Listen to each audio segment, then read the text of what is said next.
여러분 안녕하십니까? 최악의 가뭄 상황에서 금강의 세계보 처리 방안이 다시 도마 위에 올랐습니다. 국가물관리위원회가 보해 해체나 부분 해체를 확정했지만 최근 세종보와 공주보 존치를 주장하는 목소리가 나오면서 지역 내 찬반 논쟁이 뜨겁기 때문인데요. 오늘 생생토론에서 보 처리를 둘러싼 쟁점과 해법에 대한 이야기 나눠보겠습니다. 그럼 먼저 토론 함께 하실 분들 소개하겠습니다. 제4대 세종시장직 인수위 김양곤 자문위원 나오셨습니다. 예, 안녕하십니까? 한국재난안전기술원에서 정상만 원장 시간 내주셨고요. 안녕하세요. 다음은 충남연구원 김영일 연구위원 자리하셨습니다. 네, 안녕하십니까? 마지막으로 세정환경운동연합 박창재 사무처장과 함께하겠습니다. 예, 안녕하세요. 그럼 먼저 준비된 영상 보시고 본격적인 토론 이어가겠습니다.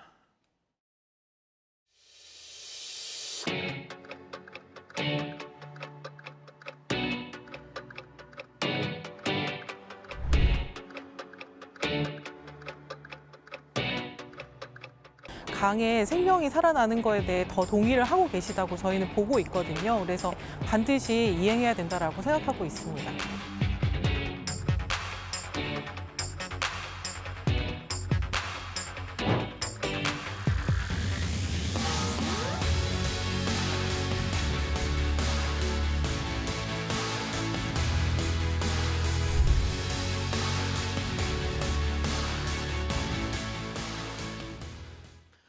자, 오늘 토론 주제가 보 처리 방안이지만 보호 문제에 앞서 이제 가뭄 얘기를 안 할 수가 없는데요.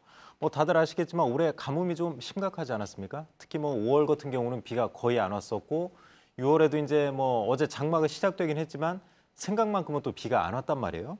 일단 지역의 그 가뭄 상황 먼저 김영일 연구위원님 먼저 좀 말씀을 해주실 수 있을까요? 좀 많이 있죠, 피해가? 네, 저희 특히 충남 서부 지역은 매년 가뭄이 지속되고 있는 상황이고요.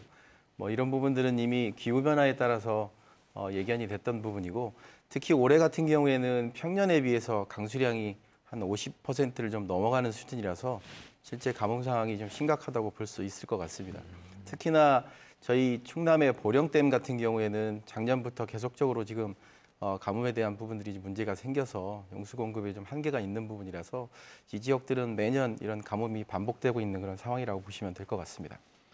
저도 가뭄 취재를 여러 번 했었지만 사실 충남 서해안 쪽이 이제 한 3년, 4년 간격으로 계속 반복이 되는 것 같더라고요. 이게 보니까 그래서 농사 짓는 분들도 어렵고 또 이제 서산의 대상공단의 이제 용수 공급도 문제였고 이게 좀 항구적인 그런 대책이 좀 있어야 될 것 같은데 그 박창재 처장님도 이제 환경운동 하시지만 이런 이제 상황 잘 아실 것 같은데 농민분들도 많이 만나시잖아요. 올해 가뭄이 좀 심하긴 심했죠? 네, 그렇습니다. 그 49년 만에 최대 가뭄이라는 얘기도 있고 그리고 30년 만에 찾아온 가뭄이라고 해서 극심한 가뭄으로 인해서 피해를 많이 겪고 있는데요. 사실 이제 지역 맞춤형의 어떤 치수 대책이나 가뭄 대책을 이제 만들어 가야 되고 이게 이제 어제 오늘의 얘기가 아니고 오래전부터 서북부 지역의 가뭄이 심각했기 때문에 그리고 이제 기후 변화에 대응하기 위해서도 항구적인 대책이 필요한 상황이고요. 특히나 이제 댐 같은 경우도 그 용수의 유입량은 점점 줄어들고 있고 그리고 용수를 또 그 원하는 그 수요량은 또 늘어나고 있기 때문에 이런 것들을 제대로 좀 분석을 하고 감안을 해서 용수 대책이나 가뭄 대책을 세워 나가야 될 거로 보고 있습니다. 네, 그렇겠죠. 그런데 이제 매년 보면 이런 가뭄이 지속이 되다가 또 집중호우가 쏟아지면 거기에 대해서 꼭 반드시 문제가 생긴단 말이에요. 그 정상만 원장님 이제 이런 쪽을 좀 잘 아실 것 같은데 가뭄 뒤에 집중호우가 오면 피해가 좀 크던데 좀 대비를 어떤 식으로 좀 해야 될까요? 사실은 우리는 이제 이런 재난 안전 이런 특히 가뭄 부분에서는 우리 충남 지역이 굉장히 그 취약 지역에 속합니다. 지난 우리 2012년, 2015년 계속 큰 가뭄이 있었거든요. 네. 그런데 우리의 지금은 이제 그 대하는 태도는 우리가 재난관리에서 재난관리는 예방, 대비, 대응, 복구 4단계로 나눕니다. 재난 및 안전관리 기본법에도 그렇게 돼 있고요. 그런데 예방, 대비는 좀 소홀히 하고 대응, 복구만 중점을 하기 때문에 항상 가뭄이 오면 그때만 이렇게 신경을 쓰다가 말씀하신 대로 이제 폭우가 오면은 그냥 잊어버리죠. 그러니까 가뭄에 대비하다가 홍수에는 또 대비를 덜 하게 되니까 그렇죠. 항상 문제가 발생하는 경우가 있습니다. 그렇구나. 김영일 연구위원님도 이 부분 잘 아실 텐데 이제 가뭄 상황이지만 홍수 피해도 좀 대비를 해야 될 것 같은데 어떤 대비가 좀 할 수 있을까요? 이제 대부분 이제 우리 주로 그 대형 강 같은 4대강 위주로는 대부분 치수 대책들이 마련이 돼 있는데 지역에서 보면 이제 큰 강으로 들어오는 지류하천 같은 부분들에 이제 홍수에 대한 피해들이 좀 발생하고 있는 것들이 좀 있기 때문에 방금 원장님 얘기하신 대로 저희가 중장기적으로 좀 이런 계획들을 마련해서 대비하는 대책들이 좀 필요하다고 생각합니다. 그런 주장은 이제 전문가분들이 뭐 한 수십 년째 계속 하셨을 것 같은데 이게 제대로 시행이 좀 안 되고 있는데 뭐 이번에는 좀 그런 대책이 확실하게 좀 마련이 됐으면 좋겠습니다. 이제 뭐 본격적인 토론 주제에 들어갈 차례인데요. 그 가뭄 때문에 보호 논란이 좀 더 이제 이번에 본격화되는 그런 그 면도 있더라고요. 환경부가 최근에 이제 가뭄 때문에 농업용수 부족하니까 그 공주보호 담수를 진행해서 이 문제를 처리하겠다 해서 현재 지금 담수가 진행이 되고 있단 말이에요. 근데 이제 환경단체가 보기에는 이런 담수를 해도 전혀 이제 그 가뭄 극복에는 효과가 없다. 뭐 이런 주장을 하시는데 여기에 그 대한 좀 대책을 좀 듣고 싶은데요. 정 원장님 먼저 말씀을 좀 해주시죠. 어떻게 좀 보시나요? 그런데 뭐 전혀 그 어떤 효과가 없다 이렇게 얘기하기는 어렵죠. 그러니까 지금 잘 아시다시피 이제 충남과 이제 공주 지역의 가뭄 이제 대책 중에 하나로 공주보의 이제 수문을 지금 현재는 3.7m인데요. 그것을 갖다가 이제 7.3m로 높이기로 했죠. 거의 그러니까 2배 정도로 이제 2배 정도 높인다 그러니까, 이 말씀이시죠? 예, 맞습니다. 그렇게 한 3.7m 이렇게 높이면은 한 3.6m가 높아지는 거죠. 지금 그렇죠. 완전 비웠을 때보다. 네네. 이렇게 되면 이제 직접적으로 이제 주변의 용수 공급, 농업 지역이지 않습니까? 그 건강이 내려오다가 공주에서 정안천하고 맞닥뜨리게 되거든요. 그게 지류입니다, 정안천이. 그러면 정안천에 이제 수위를 한 30 내지 80% 정도 높일 수가 있습니다. 네. 그러면 그 주변의 농기에 쓸 수 있고요. 네. 그렇기 때문에 하나도 뭐 관심이 없다 이건 아니고요. 그다음에 이제 농업용수가 이제 그 주변 지역에 공급을 할 수 있죠. 특히 이제 보통 농업용수를 할 때 펌핑을 하게 되는데 펌핑 비용이 훨씬 싸게 먹히죠. 네. 아무래도 3.8m 이렇게 높아지니까. 더 중요한 것은 그 볼을 이제 막으면은요. 옆에 제방에 이제 수위가 물이 들어가게 됩니다. 그렇죠. 제방이 되니까 주변의 지하 수위가 높아지게 되죠. 네. 지하 수위가 높아지게 되면은 거기도 비용이 굉장히 싸게 먹히죠. 사실 이런 부분이 굉장히 중요한 부분 중에 하나고요. 사실은 물이 있는 것은 가장 중요하죠. 그게 약간 좋은 물이면 더 좋겠지만 가뭄에 물이 없으면 쳐다보고만 있어야 되지 않을까요? 그러니까 보시기에는 이제 농업용수를 직접 공급하는 측면도 있고 또 보의 수위가 높아짐으로 인해서 이제 지하수, 그거 이제 활용하는 부분도 이제 도움이 될 수 있다 이 말씀이시죠? 네. 그렇기 네. 때문에 어차피 지금 이제 우리 보는 건설돼 있는 부분이거든요. 어찌됐든 네네. 우리가 뭐 찬반을 굉장히 많이 했지만 있는 물을 안 쓴다 이러면 안 되잖아요. 그러니까 제가 학교에서 이거 몇 년을 연구해 보면 결국 탄력적으로 운영해야 된다는 얘기입니다. 갈수 때는 막고 홍수 때는 열고 이런 식으로 하는데 그것이 완전 개방하고 뭐가 다른가요? 열었을 때. 그렇군요. 그럼 김영일 위원님도 거기에 대해서 박창재 처장님은 좀 이따 한번 말씀을 해주시고요. 마지막에 한번 들어볼게요. 김영일 위원님 먼저 말씀을 좀 해주시죠. 네, 이번에 그 공주보 지역의 가뭄 부분들은 지금 원장님 얘기하신 대로 이제 지류하천인 정안천 유역에 좀 문제가 생겼던 부분들이고요. 이제 공주의 쌍신동 지역이라는 지역이 있는데 그 지역은 지역의 절반이 지하 관정을 좀 활용을 하고 있는 부분들이 있고 네. 나머지 절반 정도가 정안천물을 활용해서 농업용수를 활용하고 있는 부분들인데 이제 지하 관정은 예전에 보호 수문이 개방되면서 이미 관련되는 대책들이 좀 마련이 돼서 지하수 활용에는 크게 문제가 없는 걸로 지금 나타나고 있고요. 이제 주로 정안천물을 쓰고 있는 지역들이 좀 문제가 생겼는데 실제적으로 이게 공주보 수문을 한 3.6m 정도 올리게 되면 정안천의 수위 상승 효과가 한 50cm 정도 올라간다고 이제 관련되는 그 결과들이 좀 나와 있습니다. 네. 그래서 그런 부분들이 실제 지역에서 금강물을 직접 활용하는 부분들이 아니라 네. 지류하천의 물을 좀 활용하는 부분이기 때문에 본류에 대한 부분들보다는 지류하천에서 활용할 수 있는 부분들을 먼저 좀 고민하는 것들이 좀 필요한 상황이라고 생각이 들고요.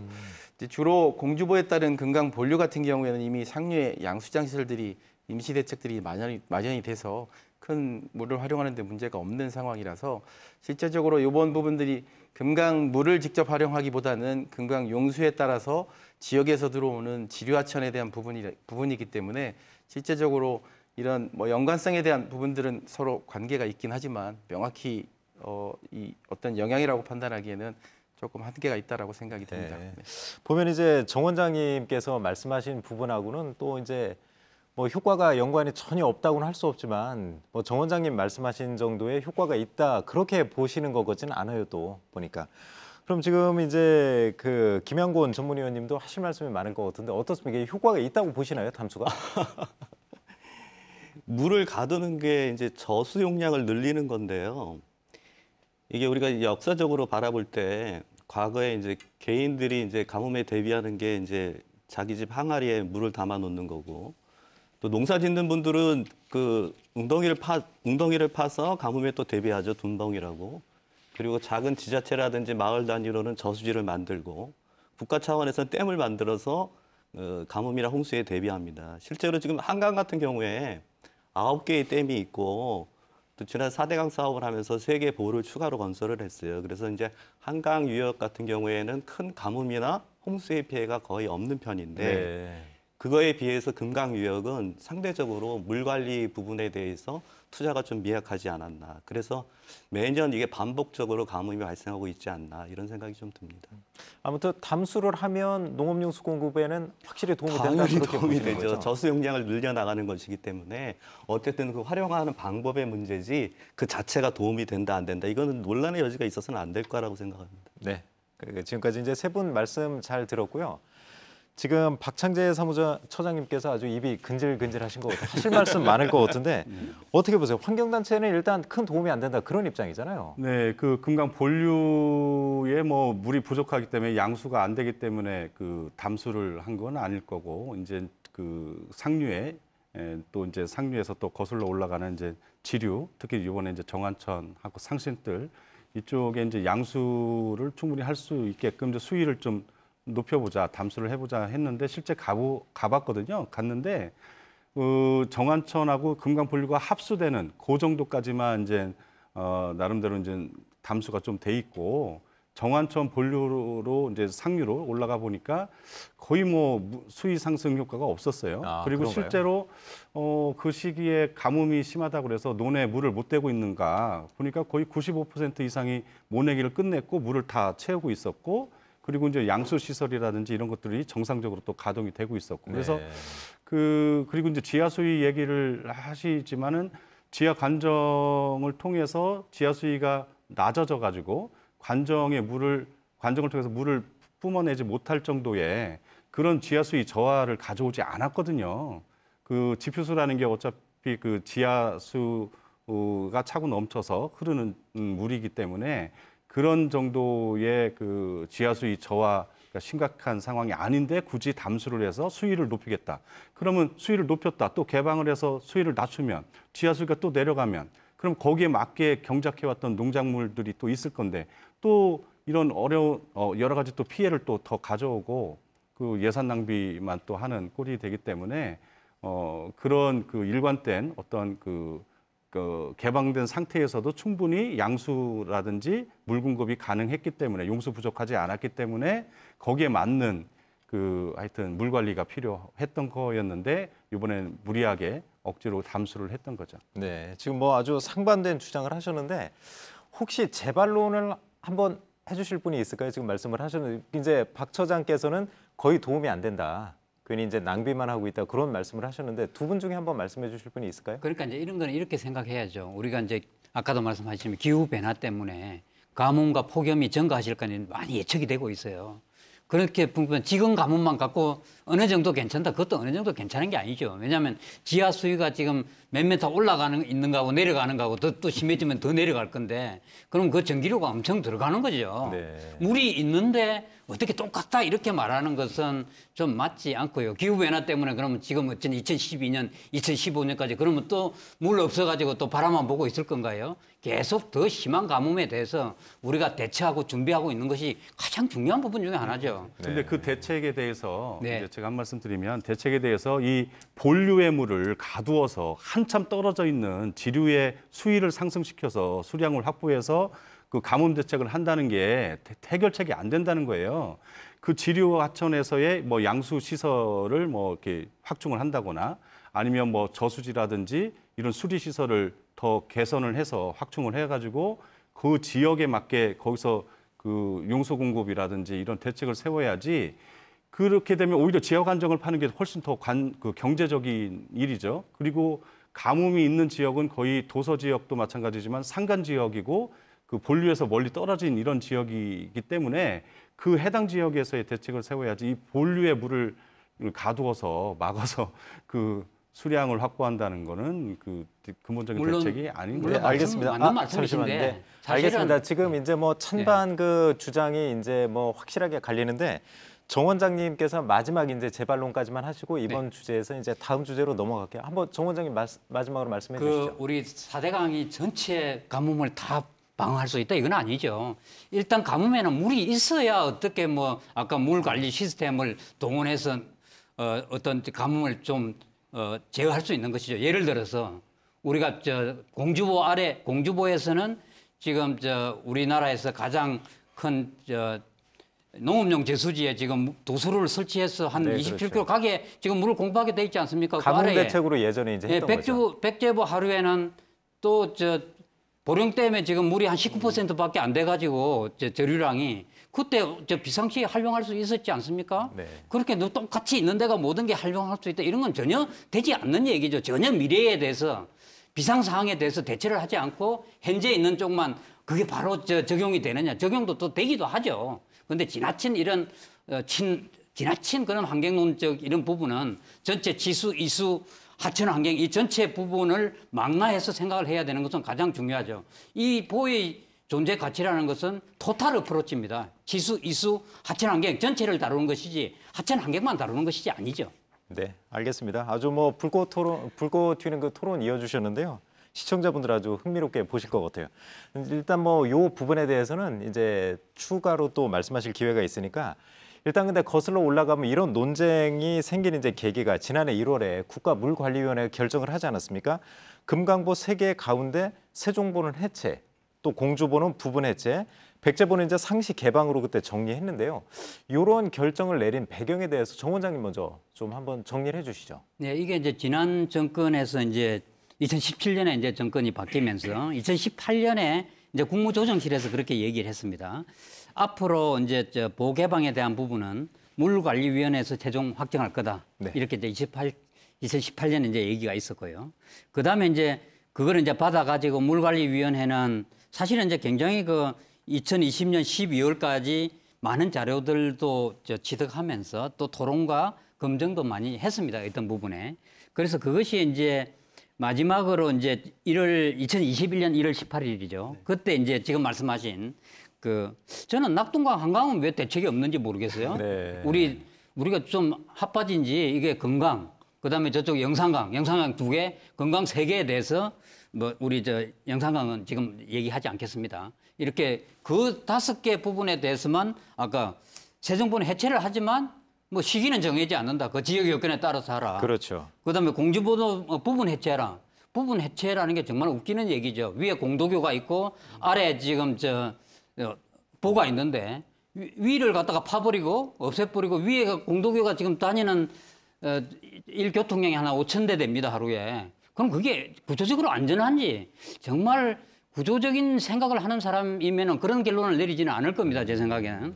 그다음에 백제보는 상시 개방해라. 그런데 그것도 뭐 시기가 지금 결정이 되지 않는 거거든요. 그러니까 자신이 없었던 것이죠. 한마디로 지역 주민들의 여건을 고려해서 하라는 것은 지역 주민들의 동의를 크게 받지 못했다 이렇게 결론 내릴 수 있는 것이죠. 네. 그럼 김영일 위원님도 한번 말씀을 해주시죠. 이런 결정 좀 애매한 부분도 좀 있는 것 같아요. 뭐 지역 여건을 고려해서 뭐 결정한다 이런 것도 있는데 이런 결정을 내린 배경은 좀 어떻게 보시나요? 네, 뭐 2019년에 이제 4대강 조사 평가 기획위원회에서 이제 보처리 방안 안을 마련을 하고 네. 이후에 금강지역 물관리위원회하고 국가물관리위원회에서 이제 보처리 방안을 최종 심의 의결하는 그런 절차를 거치게 되었는데요. 이제 전체적인 부분들을 그동안 여러 전문가 집단들이나 여러 의견들을 좀 반영을 해서 기존에 나왔던 안들을 좀 확장했다고 볼 수가 있겠고요. 이제 실제적으로 세종보에 대한 부분, 공주보나 백제보에 대한 처리 방안에 대한 부분들은 이제 처리 안이 나온 이후에 그동안 지역에서 여러 가지 논란들이 좀 이루어졌기 때문에 네. 실제적으로 공론화 과정들이 좀 추가적으로 필요하다는 생각이 들어서 시기적인 부분들은 현재 유보를 좀 해놓은 상황이고요. 아, 그런 배경이 있었군요. 네, 그 사이에 각 보별로 이제 민간 협의체라는 것들이 구성이 되어 있습니다. 그 민간 협의체에서 다양한 뭐 시민단체나 전문가나 지역 주민을 포함한 다양한 분들이 들어오셔서 주기적으로 이 보호 처리 방안에 대한 부분들, 이행 상황에 대한 부분들을 주기적으로 좀 회의를 하고 거기에 진행 사항에 대해서 의견들도 좀 청취하는 그런 기관들을 좀 가지고 있었기 때문에 네. 이런 부분들이 기존에 정해진 그 절차에 따라서 추진되었다고 좀 보시면 될 것 같습니다. 네. 저희 박창재 처장님 좀 어떻게 보세요? 이제 해체 시기와 관련해서 이제 지역 여건 등을 고려해서 뭐 결정한다 이렇게 했는데 환경단체 입장에서 보시기엔 좀 어떻습니까? 이게 이제 지역의 책임을 이제 떠넘긴 셈이고 이제 무책임한 거죠. 이제 정부가 뭐고 국가가 무엇인가를 다시 한번 생각해 볼 만한 대목인데요. 정말 책임 있게 충분히 이 경제성만 따진 게 아니라 수질, 수생태계 또 뭐 그 여러 가지 이제 관광 뭐 아니면은 그 뭐 국민 여론 이런 것까지 다 그 분석을 해서 해체하기로 결정을 하고 공주보는 부분 해체 또 백제보는 상시 개방하기로 했는데 이것을 해체하기 위한 처리 시기, 그러니까 해체할 시기 이런 거 방법 이런 것들을 빨리 결정했어야 되는데 눈치만 보다가 뭐 일종의 합의를 이끌어내야 된다. 뭐 이런 전제를 뭐 그 깔고 있었긴 했습니다만 그렇게 시간 끌다가 결정을 못한 거죠. 네. 그런 결정 못해서 지금 들어서 보면 금강 본류에 그 접해 있는 여러 지방자치단체장들, 당선인들이나 정당에서는 계속 또 뭐 개발 공약들 또 뭐 내놓고 있고 이러면서 오히려 금강의 생태계가 계속 망가지고 있는데 이걸 계속 회복시키는 일이 늦어지고 있는 상황이죠. 네. 아까 그 정성만 원장님도 이제 살짝 언급은 하셨지만 현재 이제 해체 시기는 지역 여건을 고려해서 이렇게 결정해라. 이 부분에 대해서 상당히 좀 비판적으로 보시는 거 어때요? 어떻게 보세요? 그런 결정을 내린 배경을. 그러니까 이제 이 그 지역 여건 이런 게 이제 중요한 부분 중에 하나거든요. 네. 우리가 이제 보를 처음에 설치할 때도 사실은 이제 굉장히 신중하게 해야 되지만 이걸 갖다 해체한다고 해서도 굉장히 중요한 부분 중에 하나죠. 네. 그러면 이런 게 선진국 같은 데서는 적어도 여기에 대한 모니터링을 한 10년 내지 20년 합니다. 그래서 그 다음에 이제 결정을 하게 되는데 우리는 지금 한 거의 10년이 흘렀습니다만은 자기 필요한 것만 모니터링 하는 거죠. 환경하는 사람만 모니터링하고 자기 유리한 것만 또 결과를 써죠.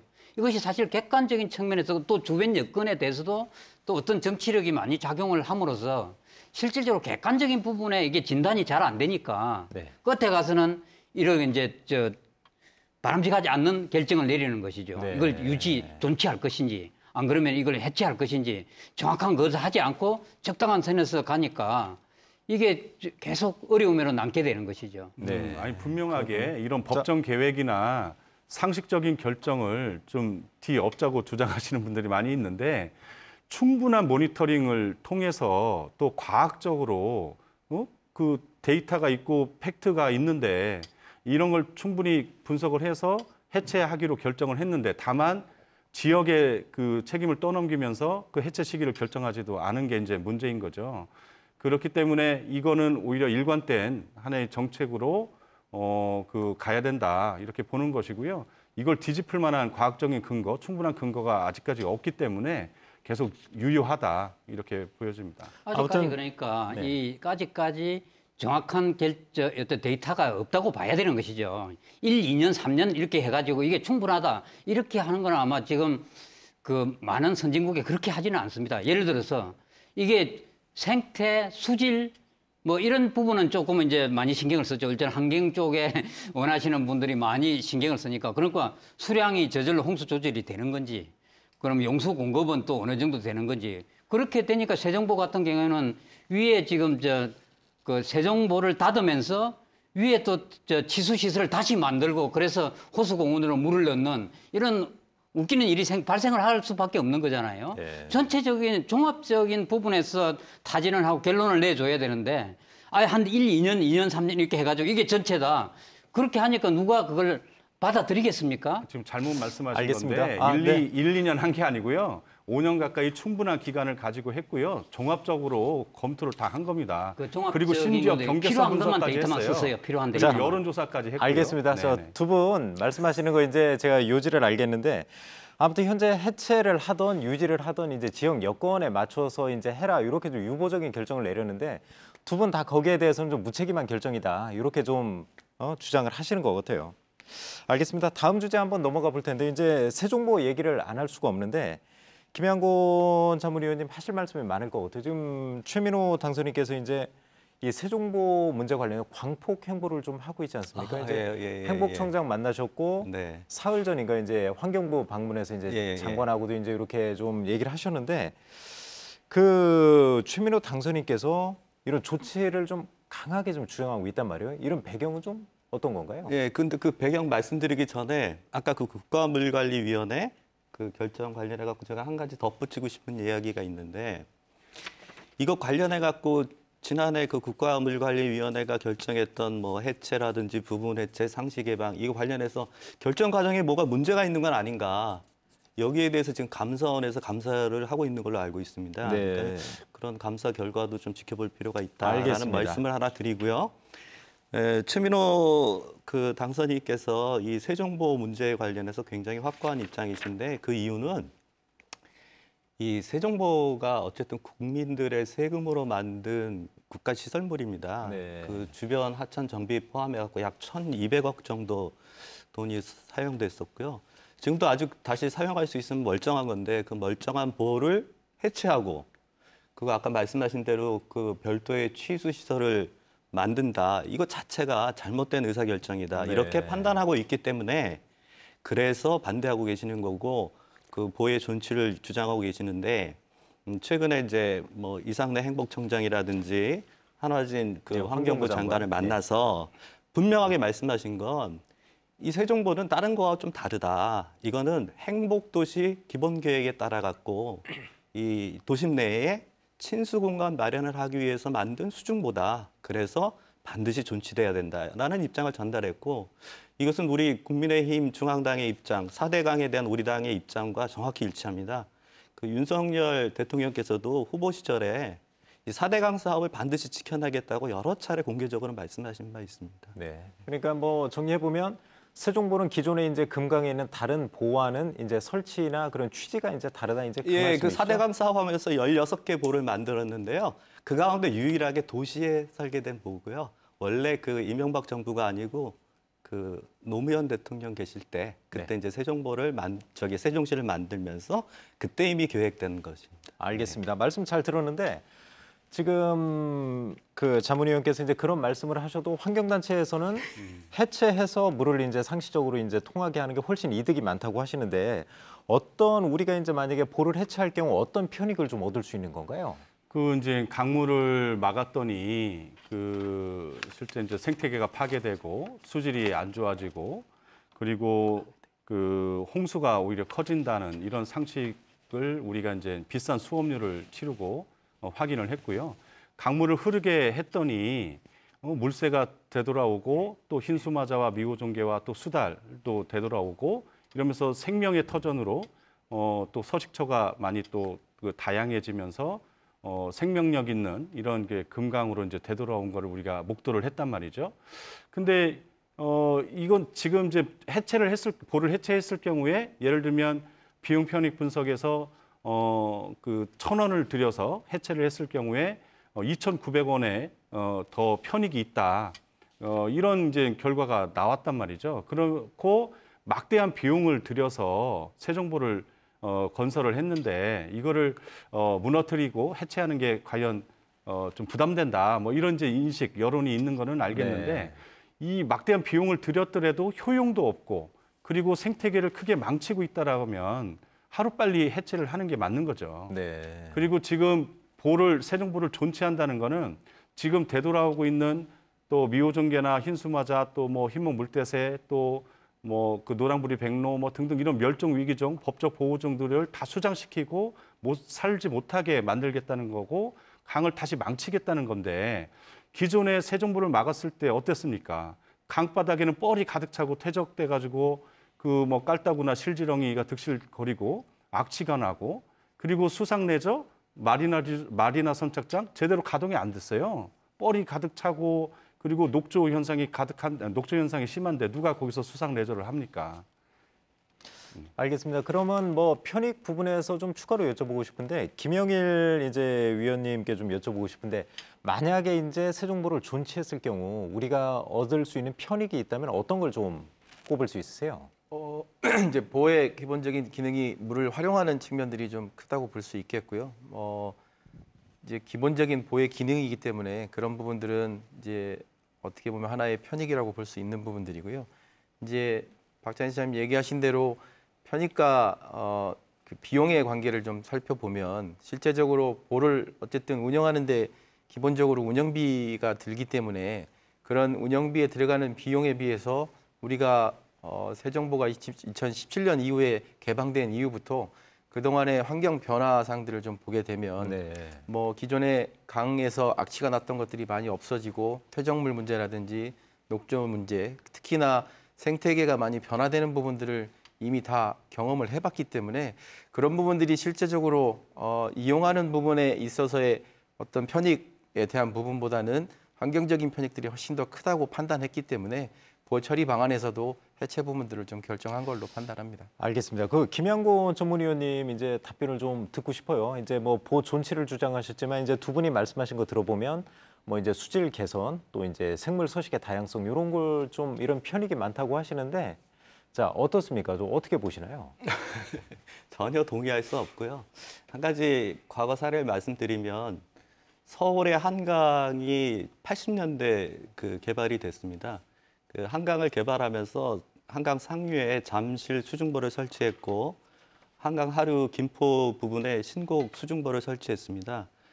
그렇게 하고 나서 그 개발 사업을 하면서 한강의 바닥을 고르게 펴서 최대 강폭이 900m 나오게끔 네. 수위가 한 2.5m 이상 나오게끔 그렇게 강을 개발했고 그래서 오늘날의 한강의 모습을 갖추게 되었습니다. 이 세종보도 마찬가지예요. 이 세종보도 지금 현재는 강폭이 뭐 한 불과 100m 정도밖에 안 나오는데 세종보에 물을 가득 채우게 되면 최대 460m까지 강폭이 나오게 됩니다. 그렇게 이제 그 한강의 사례를 보고선 이 세종보라고 하는 것을 그 행복도시를 세우면서 이렇게 기획을 하고 그래서 만든 수중보거든요. 네. 그러니까 그 수중보의 가치, 그 본질적인 그 목적 이런 거에 대해서 좀 잘 생각해보고 또 우리가 이 처리 문제에 대해서 생각을 해야 될 것 같습니다. 그리고 수질 개선 문제라든지 무슨 경제적인 자연 환경의 변화라든지 이거 할 말이 너무 많은데 강에 물이 가득 찼을 경우하고 강에 물이 빠졌을 경우하고 생태 환경의 변화는 분명히 있습니다. 그거는요. 한강의 경우에도 과거에는 그 모래톱이 다 있었고 하지만 물을 가득 채우고 난 다음에는 오늘날의 모습으로 바뀌었거든요. 그런데 조류의 종류와는 달리 그 물 안에 사는 생물의 개체수 이런 것들은 과거 사례랑 비교해 보면 한강에서는 오히려 더 많이 늘어났다고 합니다. 그런 건가요? 예, 그런 네. 연구 결과가 있거든요. 그러니까 이게 결과라고 하는 거를 항상 아까 그 원장님 말씀하신 것처럼 자기 편한 대로 이렇게 자꾸 선택적으로 얘기를 하다 보니까 자꾸 이제 주장이 격화되고 그러는 것 같은데 조금은 더 객관적으로 좀 살펴볼 필요가 있다고 생각합니다. 알겠습니다. 저기 정 원장님께도 좀 여쭤보고 싶은데요. 일단 이제 보호를 해체했을 경우 이제 뭐 수질 개선이나 이제 생물 서식의 다양성 그런 얘기를 하셨는데 정 원장님은 좀 세종보 문제 어떻게 보시나요? 사실은 이제 뭐 그런 문제가 있을 수 있죠. 뭐 그걸 우리가 안 된다, 아니다라고 말할 수 없지만 사실 세종보는 위에 우리가 그냥 건강만 생각해 보면은 공주보, 백제보에 비해서 아주 작은 보죠. 네. 왜냐하면은 원래 이제 아까 우리 말씀하셨듯이 원래 이것 자체가 친수 환경 조성을 위해서 그때 50만을 예상을 하고 친수 환경 조성을 위해서 이 볼을 만드는 거죠. 네. 그래서 여러분들이 보시면은 이제 위에 있는 다리, 아래 있는 다리 이렇게 비교해 보면 사실 구조물로 보기에는 너무 작은 구조물입니다. 그러니까 네. 그걸 갖다가 어떻게 친수 환경 조성을 위해서 했냐면은 일단 그 상류에 보면은 건강이 이제 대청댐에서 대전을 지내서 내려오잖아요. 그다음 미호천이 충북에서 이렇게 내려오는데 거기까지 그 물꼬리를 갖다가 높이야 물을 담아서 이제 하천이 친수 환경이 돼야 된다고 생각해서 약 4m 정도면 올리면 된다. 이래가지고 아까 비가 많이 오면 그냥 수중보가 되는 형태로 이렇게 만들었거든요. 그렇기 때문에 이제 볼을 막아서 수질이 나쁘다 이런 것보다는 사실은 그 주변에 축사라든지 비료에 의한 부분, 질소인에 대한 영양물질에 대한 부분이 굉장히 큰 거고요. 네. 그리고 이 건강이 대전을 통해서 내려오면서 일단 수질이 그렇게 좋지 않거든요. 물론 처리는 하고 있습니다만은 이런 부분이 문제가 돼서 수질이 계속 나빠지고 또 어떤 교수님은 그렇게 말씀하시지 않습니까? 건설과 준설을 통해서 수질이 더 좋아졌다. 이건 좀 더 검증해 봐야 될 일이겠죠. 그렇게 하시는 말씀도 있고 그걸 하나의 예를 들면 소양강 같은 데서는 그리 막아놔서 녹조 안 생기잖아요. 우리 대청댐은 계속 녹조 생기잖아요. 그 부분에 대해서 일단 어떤 크리티컬 포인트를 넘어서면 물이 나빠지는 거고 녹조 생기는 거고 이런 거잖아요. 그렇기 때문에 그것 때문에 막았기 때문에 단순히 나쁜 건지는 자꾸 또 모니터링을 해서 해봐야 되는 것이죠. 그것 자체가 무조건 막아서 문제가 된다. 이것은 너무 단편적인 생각이고요. 보호가 없으면은 결국은 우리는 이 오퍼레이션이 불가능한 거죠. 예를 들어서 우리가 천마을 우리가 만들 때 세종시에 만들 때 우리 친수 환경을 조성해서 그것을 아파트에서 바라볼 수 있다 이런 선전도 했었습니다. 근데 그거 안 되고 있죠. 그다음에 호수공원에 아까 말씀드렸죠. 다시 위에 보호 만들어서 하면서 밑에 거는 왜 지금 오픈을 해체해야 된다고 생각합니까? 저는 그거는 정말 이해 안 되는 부분이고요. 그다음에 건강보행교에서도 지금 그냥 위에서 아래 보면 그냥 풀숲 보기 위해서 하는 게 아닙니다. 세계 어느 나라 보행교나 이런 걸 보십시오. 물을 보기 위해서 가는 것이지 그냥 그 나쁜 숲을 보고 바닥 보라고 하는 거 아니잖아요. 알겠습니다, 그것도 괜찮다 원장님. 이러면 할 수는 없는 것이고요. 알겠습니다.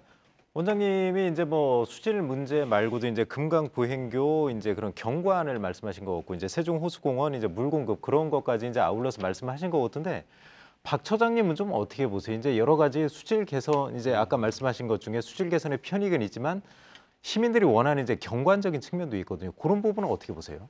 예, 경관이라고 하는 것이 이제 물에만 한정되는 게 아니고요. 아까 이제 하중도 같이 이제 섬도 볼 수 있고 또 숲을도 보고 갯버들 그러니까 버드나무 군락도 보게 되고 또 철새들도 보게 되는 이런 것도 이제 아주 중요한 경관적 가치이고 그리고 강바닥이 드러날 정도로 그 물이 없기 때문에 수문을 닫아서 세정보를 존치해야 된다 이런 얘기를 하시는데 실제 이 구간 보행교 있는 구간은 저도 자주 가서 이제 보지만 그 밑에 다리를 보호하기 위한 보호공이나 하중도나 배우습지 이런 것들로 인해서 물이 잠깐 머금고 가는 그래서 수 면적은 강바닥이 보일 정도도 아니고 수량은 기본적으로 줄어들지 않은 상태이고 그 상당히 물이 많이 있어요. 그렇기 때문에 보를 존치해서 담수를 해서 수량을 확보하거나 수면적을 확보하겠다 이런 논리는 이제 맞지 않고요. 그리고 그 물을 막아가지고 수질 악화뿐만이 아니라 악취가 나고 결국 수상 내절을 하든 친수 환경을 조성한다고 그랬는데 썩은 물을 많이 모아놔서 누가 어느 시민이 여기를 찾고 즐길 수 있는 강이 되겠습니까? 그거는 결코 되지 않는다고 보고 강물을 흐르게 해서 여기에 멸종 위기 정도 그렇지만 많은 생물들과 또 생물 다양성을 증대시켜서 더 힐링하고 이 자연 속에서 같이 즐기면서 사는 게 더 좋지 않겠나 이렇게 보는 거죠. 김영일 의원님도 그 부분에 대해서는 좀 어떻게 보세요? 이제 수량이 좀 유지됨으로 인해서 경관적인 측면이 좀 유리할 수가 있다. 네, 그 경관에 대한 부분들은 개인적인 선호도에 따라서 좀 편차가 있을 거라고 판단이 됩니다. 실제적으로 지역에 계신 시민분들을 만나 보더라도 현재의 강 상태가 좋다는 분들이 있는 반면에 한강의 사례처럼 물이 차 있는 게 좋다고 생각하시는 분들도 있기 때문에 그런 부분들은 개인적인 선호에 따른 차이기 때문에 어떤 게 옳다 그르다 판단하기는 좀 어려운 부분이라고 판단이 들고요. 그렇지만 그동안에 저희가 경험 사례를 보건대 보가 운영됐을 때 여러 가지 문제들이 좀 생겼었고 실제 가장 분들이 이제 환경적인 문제들이 많이 발견이 됐었기 때문에 그 시기에 대부분 지역 주민들이 강가에 나가기를 좀 꺼려했던 부분들도 있었거든요. 그래서 네. 그런 부분들이 과연 이게 단순히 물을 가다 놔서 좋은 것인가에 대한 부분들은 저희가 한번 예전에 경험 사례를 볼 때 다시 진지하게 좀 고민을 해볼 필요성이 있다고 판단이 듭니다. 알겠습니다. 지금 뭐 세종보 얘기를 뭐 집중적으로 했지만 그 현 정부 들어서고 이제 지방선거 이후에 그 당선인들이 이제 잇따라 그 보 존치해야 된다 이런 목소리가 많이 나오고 있지 않습니까? 그 중에서도 이제 공주보가 대표적인데 뭐 여러 가지 이제 해체해야 된다, 존치해야 된다 여러 이제 주장이 나오고 있단 말이에요. 결국은 이제 시민들의 의견도 좀 잘 반영이 돼야 될 것 같은데 그 정 원장님은 좀 어떻게 보시나요? 이제 시민들 의견을 좀 제대로 수렴을 해가지고 반영을 해야 될 것 같은데 어떤 점들이 좀 고려가 돼야 될까요? 그 공주보 이제 부분에서 우리가 이제 좀 간과하고 있는 부분이 이런 게 있습니다. 지금도 공주보를 그 백제 그 문화재를 할 때는 다 씁니다. 왜냐하면은 공주산성에 가서 보시면은 모래사장을 볼 수 있고 예를 들어서 이제 오픈을 됐으면 그다음에 지금처럼 이제 공주보를 막으면은 그 물을 그득히 돼 있는 부분을 볼 수 있습니다.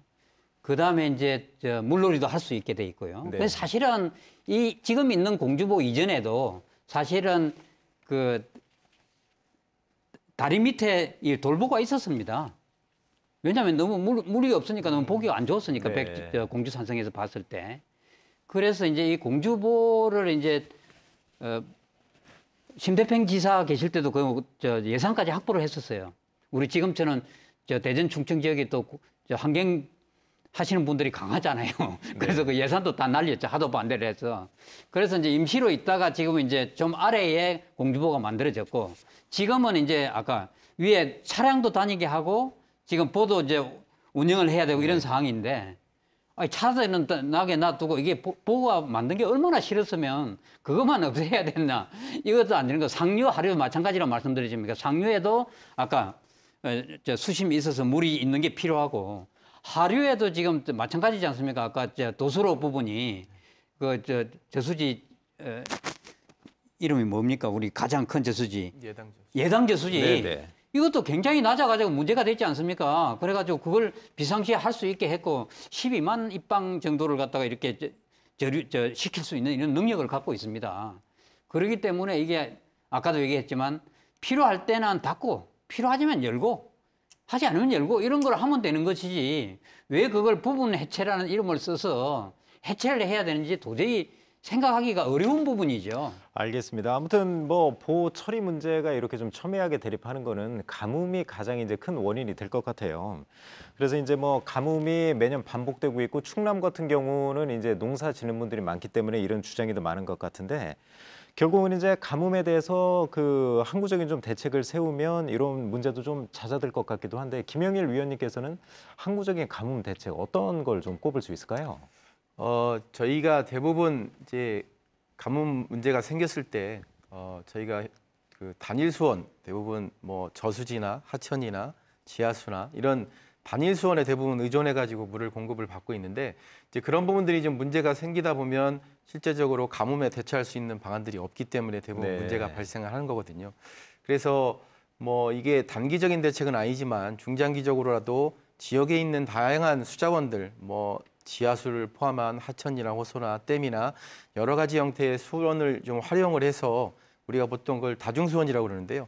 다중수원을 좀 활용해서 하는 방안들을 좀 마련을 해놓으면 이런 극한 가뭄이나 문제가 생겼을 때 좀 대응할 수 있는 방안들이 있기 때문에 그런 부분들은 저희가 지금이라도 장기적인 플랜을 좀 세워서 좀 추진해야 될 필요성이 있다고 생각이 듭니다. 네, 알겠습니다. 이제 뭐 찬반 토론 아주 이제 뭐 그렇게 진지하게 해주셨는데요. 거의 이제 마무리할 시간인데 한 1인당 한 1분 정도씩 한번 시간을 좀 드리고 싶은데 오늘 주제와 관련해서 꼭 하시고 싶은 말씀들이 좀 있을 것 같아요. 저희 김양곤 전문위원님 아주 하실 말씀이 많을 것 같은데 오늘 어떻게 좀 어떤 말씀 해주실 수 있을까요? 제일 마무리 중요한 발언으로. 건 우리가 강을 바라보는 시각, 강에 대한 생각 이런 것들 한번 다시 생각해 봐야 된다고 봅니다. 우리가 이제 보통 강을 얘기할 때 남미 아마존에 있는 그런 강도 있을 거고 또 영국의 테임스 강이나 무슨 뭐 파리의 세느 강이나 이런 강도 있고 또 우리가 살고 있는 그 한강이나 금강이 있습니다. 제가 지금 예를 쭉 든 이유는 그냥 내추럴한 리버, 그러니까 그냥 자연의 강하고 달리 우리나라에 있는 모든 강은 다 인간과 함께 살고 있는 강입니다. 그러니까 내추럴한 리버, 그러니까 자연의 강의 경우에는 우리가 어떤 생태적인 면, 또 어떤 환경적인 면이 좀 더 강조되겠지만 도심 속에서 인간과 함께 살아가는 강에 대해서는 여러 가지 강의 기능들에 대해서 주목을 해야 된다고 봅니다. 그러니까 아까도 뭐 얘기했듯이 무슨 가뭄이나 홍수 관련해서 강을 다스리는 치수의 문제, 그다음에 그 강에서 나온 용수를 가지고 생활 용수로 쓴다든지 농업 용수로 쓴다든지 또 산업 용수로 쓴다든지 하는 이수의 문제, 강을 활용하는 문제. 그다음에 또 강을 가지고 우리가 또 위락 여러 뭐 요트를 탄다든지 또 즐긴다든지 하는 위락의 문제도 있을 거고, 강을 또 운송의 수단으로 쓸 수도 있는 거고, 또 강을 또 발전의 수단으로도 쓸 수 있는 것입니다. 그리고 또 하나 빼놓을 수 없는 게 우리가 쓰고 나온 물을 그러니까 하수 처리를 해가지고 강을 통해서 흘려보냅니다. 근데 이게 흘려보낸다고 그래서 그것을 그냥 버리는 것이 아니고 우리가 강을 통해서 다시 한번 자정작용 이런 것들을 이용해갖고 강의 수질을 약간 개선하는 측면도 있습니다. 그러니까 이런 알겠습니다. 측면에서 네. 강을 바라보고 이런 측면에서 보를 바라봐야 된다. 알겠습니다. 그런 말씀드립니다.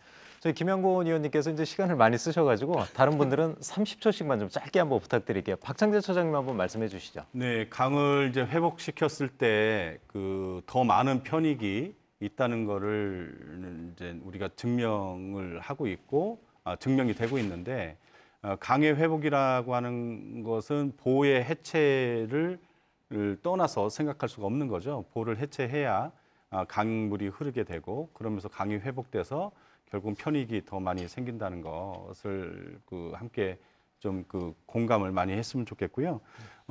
그 한강 얘기도 하셨는데 한강 종합개발이나 이건 실패한 사업입니다. 그 금강을 세종의 특히 금강 구간을 한강처럼 만들어서는 안 되고요. 알겠습니다. 네네. 정리 부탁드릴게요. 김영일 의원님도 짧게 아주 부탁드릴게요. 네, 그동안 여러 가지 물 관련 문제들이 좀 발생할 때마다 대부분 단기적인 대책들을 좀 그동안 추진해왔다면 이번 기회에 중장기적으로 좀 대책을 마련하는 게 좀 필요하다는 생각이 들고요. 정부 차원에서 이제 통합 물 관리가 이미 되었기 때문에 앞으로 이런 통합 물 관리 차원에서 어떻게 효율적으로 물을 관리하고 이용하고 활용할 것인지에 대한 고민을 지금부터라도 하는 게 좀 필요하다고 생각합니다. 알겠습니다. 정 원장님 아주 짧게 부탁드리겠습니다. 뭐 건강의 세계보뿐만 아니라 우리나라 4대강 사업에 대해서 찬반 양론이 굉장히 팽팽했고요. 찬성론자나 뭐 반대론자의 주장이 다 일리가 있었다고 생각을 합니다. 그렇지만 이제 막대한 비용을 들여서 이 시설을 했는데 할 때도 만들 때도 잘해야 되지만 해체할 때도 굉장히 신중해야 되고요. 딱 한 가지 더 말씀드리고 싶은 것은 사실은 15m 이상을 우리가 대댐이라고 얘기하고 4m 이하를 갖다가 농업용 댐이라고 얘기합니다. 우리 16개 보는 전부 다 4m에서 15m 사이에 있거든요. 이런 데 대한 이게 어차피 건설을 했으니까 여기에 대한 기술 축적을 해서 해외에서 수출할 수 있는 정도까지 갈 수 있어야 한다고 생각합니다. 알겠습니다. 오늘 아주 찬반 대립이 아주 그냥 선명하게 드러난 아주 흥미진진한 시간이었습니다. 오늘 금강의 세계포를 둘러싼 쟁점들을 짚어봤는데요. 강의 자연성을 회복하고 지속 가능한 물 관리 계획을 세울 수 있도록 지역의 다양한 여론을 수렴해서 최선의 해법을 찾기를 기원하겠습니다. 오늘 토론 준비해 주신 네 분 모두 감사드리고요. 시청자 여러분 감사합니다. 생생토론 마치겠습니다.